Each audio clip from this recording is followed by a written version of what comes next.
ومعنى أشهد أن محمد رسول الله ya.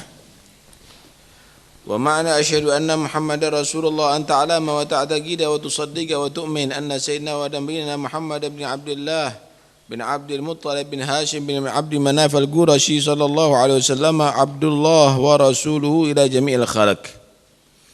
ولد بمكة وبعث بها وهاجر المدينة ودفن فيها، وأنه صلى الله عليه وسلم صادق في جميع ما أخبر به، ومن ذلك عذاب القبر ونعيمه وسؤال الملكين منكر ونكير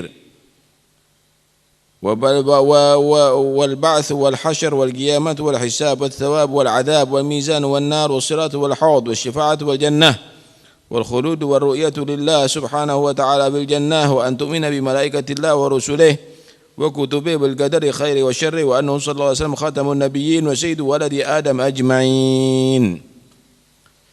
Dan arti daripada syahadatnya kita asyhadu anna Muhammadar Rasulullah, kamu mengetahui dan meyakini, beriman bahwa junjungan kita Nabi kita Muhammad SAW adalah putra daripada Abdullah, putra daripada Abdul Muttalib, putra daripada Hashim, putra dari Abdi Manaf al-Qurashi, dan seterusnya bersambung sampai kepada Adnan. Beliau adalah sebagai Abdullah, hamba Allah, wa rasuluh, dan Rasul Allah ke seluruh makhluk. Catatan sebagai hamba Allah ini pertama untuk supaya kita tidak kebablasan seperti orang Nasoro yang mengkultuskan nabinya Nabi Isa sebagai anak Tuhan atau sebagai Tuhan. Demikian juga Yahudi. Bukan berarti sebagai Abdullah itu adalah makhluk yang hina, tetapi Abdullah yang mengetahui ubudiyah, yang mengetahui tentang kehambaan sebenarnya terhadap Tuhannya Allah Subhanahu wa ta'ala. Manusia yang paling kenal dengan Tuhannya adalah Nabi Muhammad sallallahu alaihi wa alihi wasallam. Karena itu beliau dijuluki di dalam Al-Quran juga sebagai hamba Allah. Subhanalladzi asra bi'abdihi lailan minal masjidil haram ilal masjidil aqsa.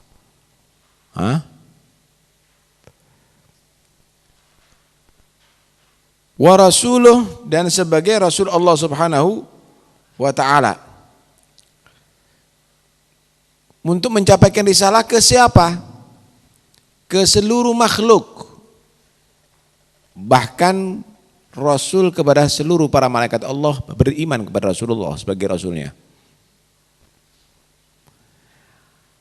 Kalau Nabi Musa diutus untuk Bani Israel saja, saudara.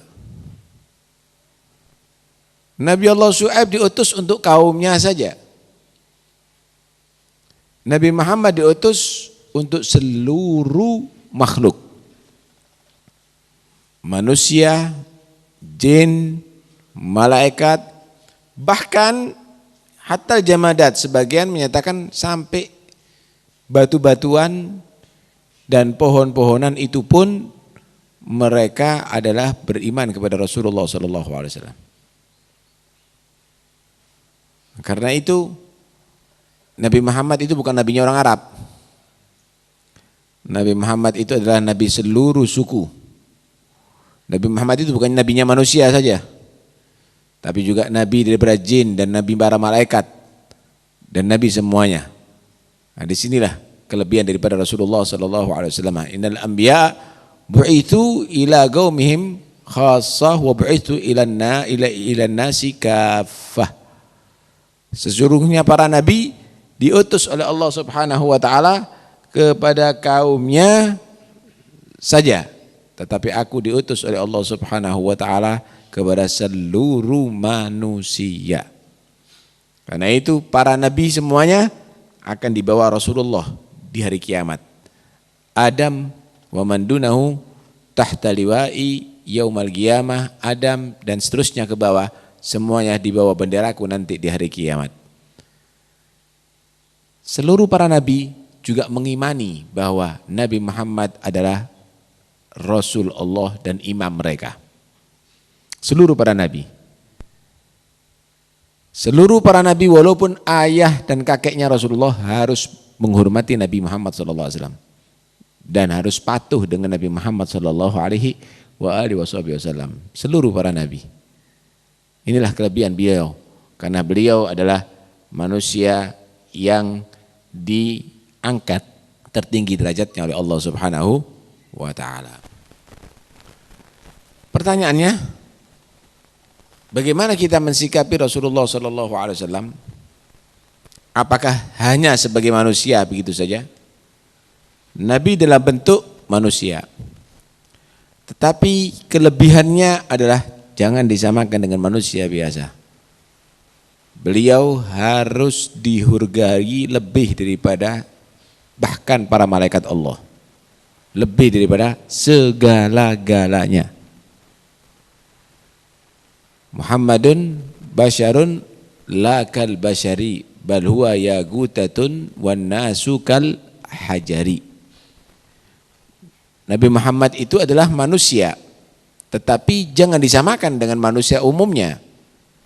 Beliau itu ibarat bebatuan yang sebagai yakutnya, dan manusia batu-batu kali yang lainnya. Ya enggak sama batunya tapi enggak sama nilainya. Kalau ada orang yang menilai bahwa batu yakut dan batu kali itu adalah sama, maka itu orang yang paling bodoh di atas dunia ini. Muhammad Rasulullah SAW sama dengan kita. Mananya yang sama? Apanya yang sama? Memang jenis manusia, tetapi nilainya tidak sama seperti manusia biasa. Kertas koran sama kertas dolar, sama kertasnya. Nilainya ada dolar, koran enggak ada. Kita ini koran. Mau dibandingkan siapa Nabi Muhammad SAW? Karena itu jangan kita menghina Nabi dengan menyebut Nabi seperti kita. Di dalam Al-Quran banyak sekali Allah Subhanahu wa ta'ala mengajarkan bagaimana kita bersikap kepada Rasulullah. La tarfa'u aswatakum fawqa sautin nabi wa la tajharu lahu bil qawli kajari ba'dikum ba'da an tahbata a'malukum wa antum la tash'urun. Kalau berbicara dengan Nabi jangan mengangkat suaranya melebihi suara Nabi. Adab. Harus, wajib. Kalau manggil Nabi jangan seperti manggil teman-teman yang lainnya, Muhammad, Ahmad. Panggil dengan panggilan kemuliaan. Kalau kamu melakukan itu, ini supaya didengarkan sama orang-orang yang suka melecehkan ini. Kalau kamu melakukan itu, Al-Quran nih, antah batu amalukum, sia-sia amalnya kamu, hatta kamu haji dan umrah, hatta kamu sedekah, hatta kamu baca hadis, hatta kamu ahli sholat berjamaah, antah batu amalukum, ditolak amalnya kamu oleh Allah Taala, sia-sia semuanya. Wa antum la tasyurun, kamu tidak mengerti bahwa tidak adab dengan Nabi itu akan membuat amal ibadahnya kamu tidak berarti sama sekali. Wa antum la tasyurun. Karena itu yang benar kalau manggil Nabi. Muhammad itu sama seperti kita, sama apanya? Jenis manusia, tapi beliau adalah manusia pilihan Allah yang tidak sama nilainya dengan kita, sama sekali. Karena itu jangan sekali-kali kita melecehkan Nabi, dan itu semuanya akan membuat amal kita akan sia-sia, ibadah kita pun akan ditolak oleh Allah Subhanahu wa ta'ala. Mudah-mudahan kita bisa mendapatkan nikmat daripada Allah Ta'ala, bisa diberikan kedekatan kepada Rasul sallallahu alaihi wasallam, baik ya ghadatan wa manama, amin ya rabbal alamin.